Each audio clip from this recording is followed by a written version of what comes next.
भारत का इतिहास कई हजार वर्ष पुराना माना जाता है।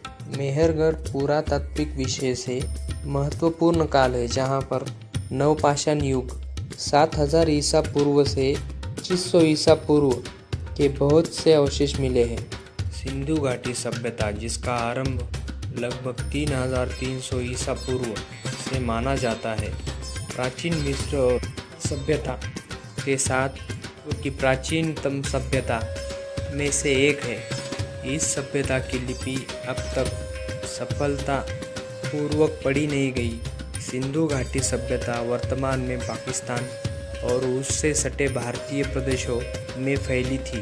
पुरातत्व प्रमाणों के आधार पर 1900 ईसा पूर्व के आसपास इस सभ्यता का अकस्मात पतन हो गया। भारत के इतिहास के बारे में जानने के लिए सब उत्सुक हुए। अब तक ये पता नहीं चल पाया कि कौन पहले आया था। इसी के बारे में हम आज आपको बताएंगे। दोस्तों, वीडियो शुरू करने से पहले मैं आपसे एक रिक्वेस्ट करता हूँ कि आप मेरे चैनल पर नए हो तो चैनल को सब्सक्राइब करें और बेल आइकन को दबाएं, ताकि ऐसे ही वीडियोस मैं आपके लिए लाता रहूँ। स्वागत है दोस्तों आपका मेरे चैनल में, जिसका नाम है बेगाजी डुकरे। 19वीं शताब्दी के पश्चात विद्वानों के प्रचलित दृष्टिकोण के आधार पर आर्यों का एक वर्ग भारतीय उपमहाद्वीप की सीमाओं पर 2000 ईसा पूर्व के आसपास पहुंचा और पहले पंजाब में बस गए, और यही ऋग्वेद की ऋचाओं की रचना की गई। आर्यों द्वारा उत्तर तथा मध्य भारत में एक विकसित सभ्यता का निर्माण किया गया, जिसे वैदिक सभ्यता भी कहते हैं। प्राचीन भारत के इतिहास में वैदिक सभ्यता सबसे प्रारंभिक सभ्यताओं में से एक है, जिसका संबंध आर्यों की आगमन से है।